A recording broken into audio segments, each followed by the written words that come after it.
This clip is brought to you by SaveWithConrad.com.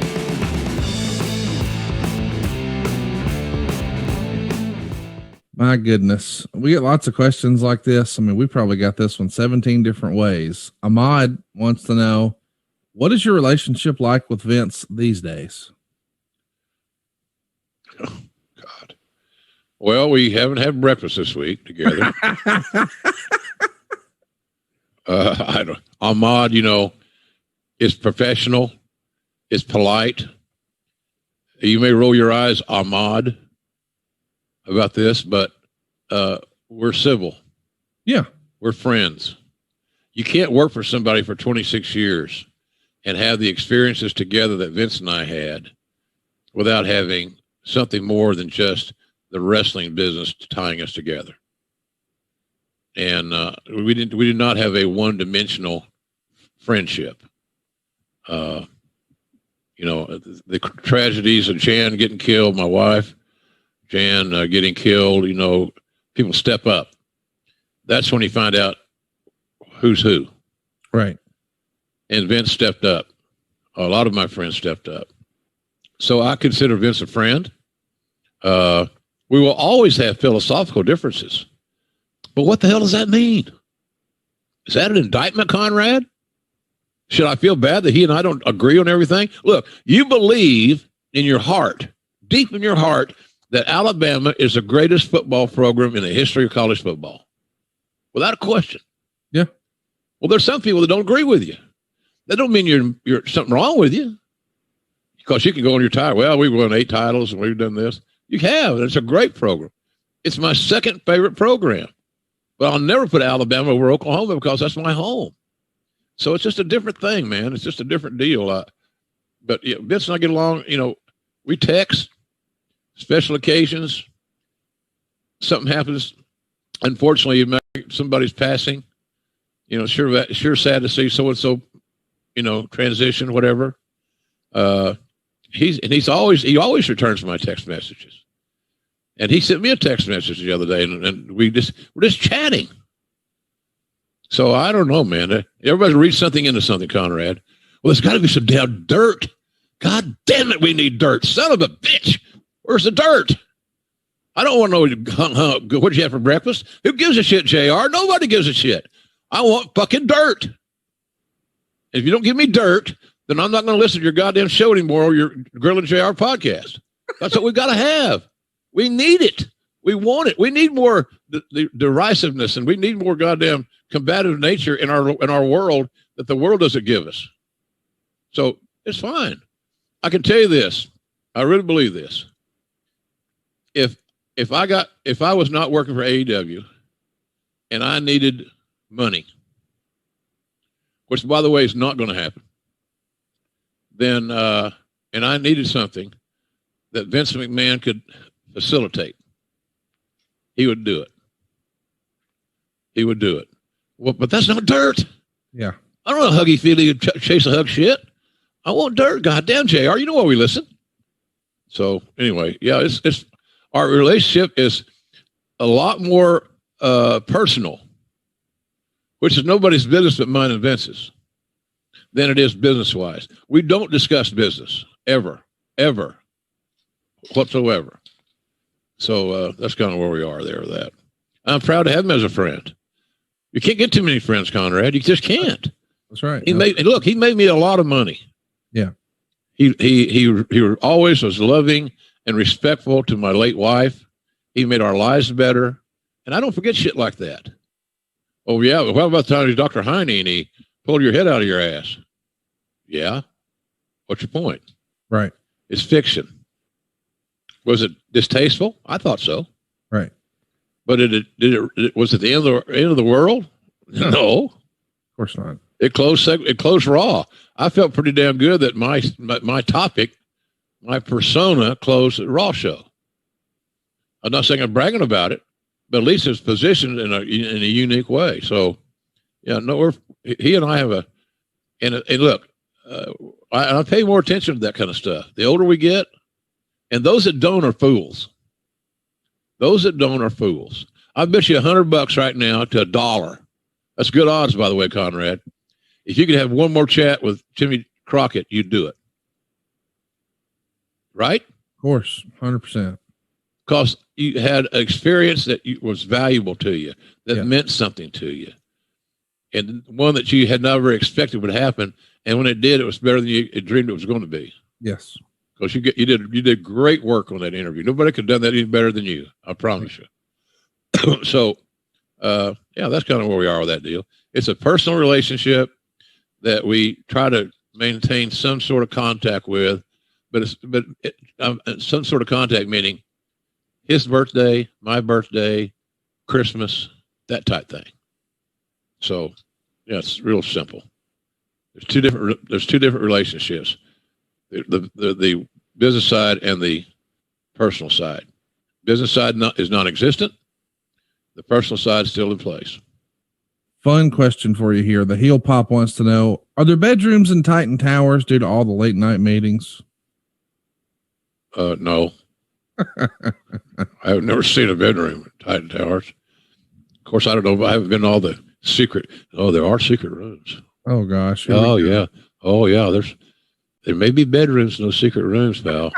I think you've unlocked something that could be a time-honored secret. There really is a forbidden door up there.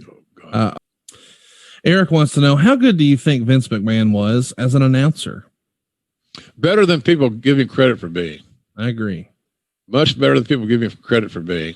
His heat in subsequent years, due to the popularity or lack thereof, depending on your perspective, of the Mr. McMahon character, has brought forward the fact, well, he was an asshole, he was mean to this guy, or he's tough, whatever, blah, blah, blah, all the stories over the years. But don't think that he was a good announcer. He did a good job. I've always said that until now, I've never been a fan of three-man teams. I'm still not overwhelmed with it. Right. It has nothing to do with it. The two guys I work with. The two guys I work with now, it's the best three-man team I've worked on. Mm-hmm. And I enjoy it a lot with those guys, with Excalibur and Tony. But Vince and Lawler and I had a good little thing going. We were all, Vince was going to be the lead. He was going to do the play-by-play. Lawler was going to, get his Lawler stuff in. Then if there's anything left over, then JR could pop in, which is fine with me. I had to provide less content.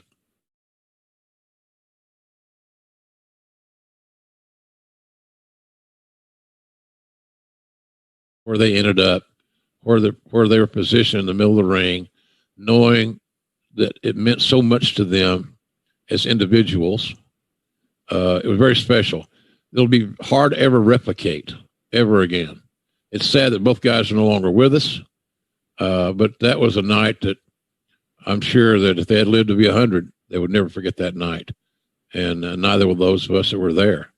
So, but I'd say, it's a top 10 pay-per-view without a doubt.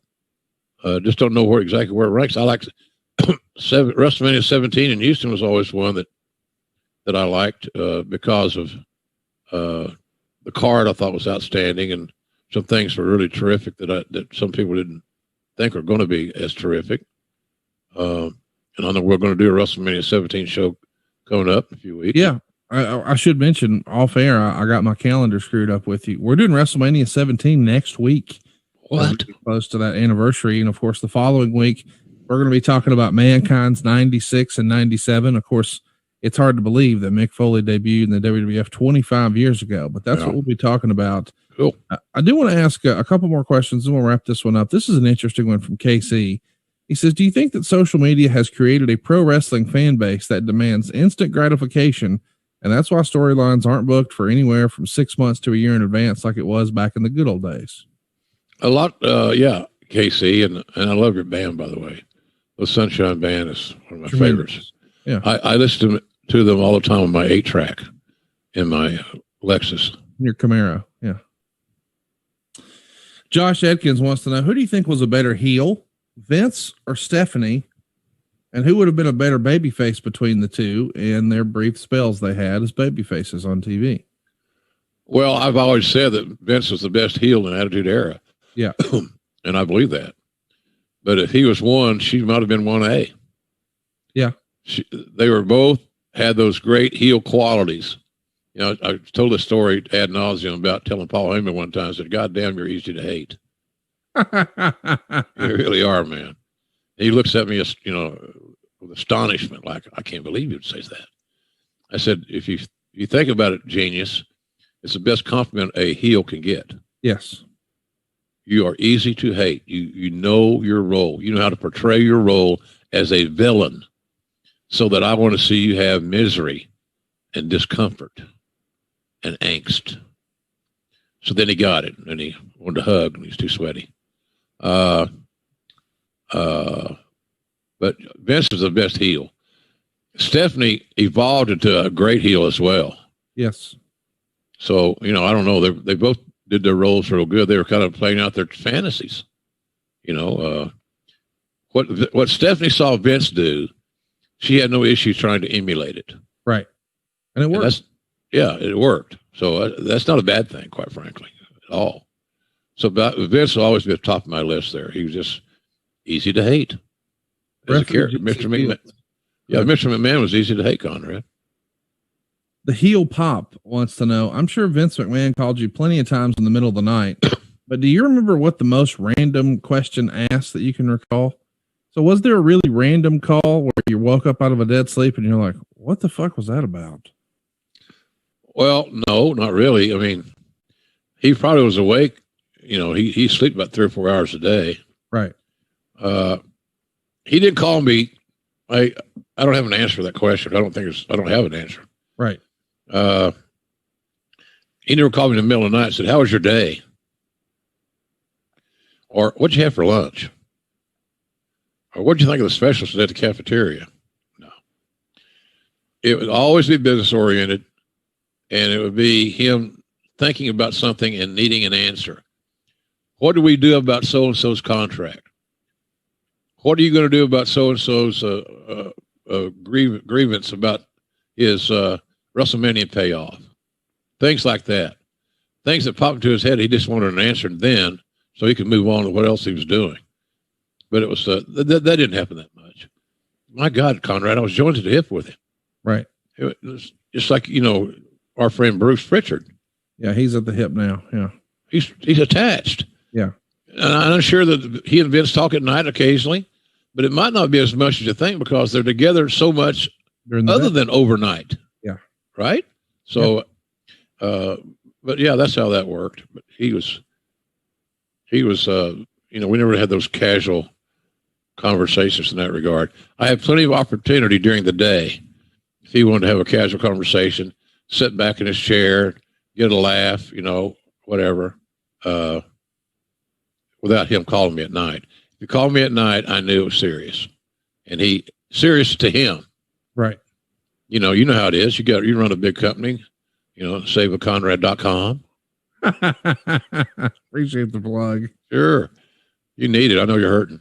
Oh, we are, man. We're struggling over here. Yeah. It's a great time to be in the mortgage business.